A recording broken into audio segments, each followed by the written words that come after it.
Welcome back, everybody. We are live at Picklesburg in downtown Pittsburgh for a very special edition of Pittsburgh Today Live on the Road. And clearly, Pittsburgh's passion for pickles runs deep. We are the hometown of Heinz, after all. Yeah, and you know what? Heinz isn't the only Steel City staple that is packing a zesty punch. Oh, no. One local company created by three brothers in a church basement has become so popular that some have crowned them Pickle Kings. Well, we sent Boaz to the factory to get a behind-the-scenes look.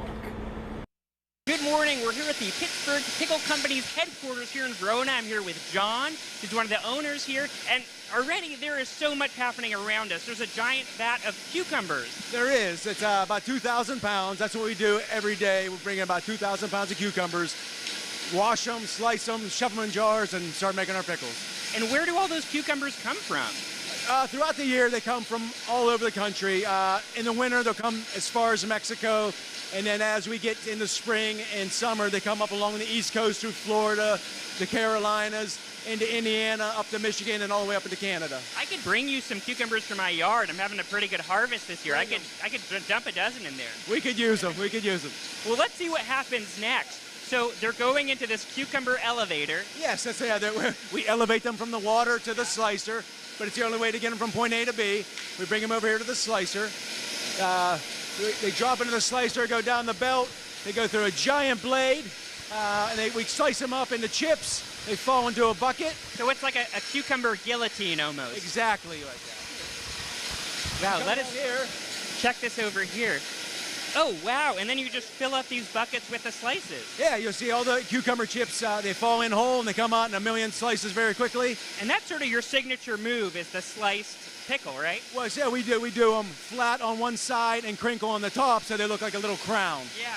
Oh, I love that. Okay, well, let's get around here. So already in these jars, you've placed some sort of secret spice mixture. Yes, all the jars are spiced. Today we're making our brimstone pickle. It's a spicy, smoky pickle. So it has chipotle, red pepper, black pepper, and they're heading into the tumbler to be filled with pickle chips. And it looks like they're heading into some sort of Kennywood ride? Essentially, yes. Yeah. This is where the cucumbers, this is their big experience. They come in, they do a little turn, they fall into a jar, and get ready for their brine.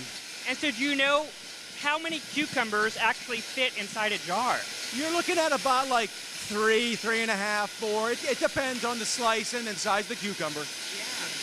And how many people are working here on any day? Like, how many people does it take to make a jar of pickles? We keep it very slim pickings around here. There's five of us. There's me and my two younger brothers and two other fellas we have here working with us making pickles all day. Oh, my goodness. And by the end of the day, how many jars do you hope to have made? We hope to yield about 3,000 jars per run.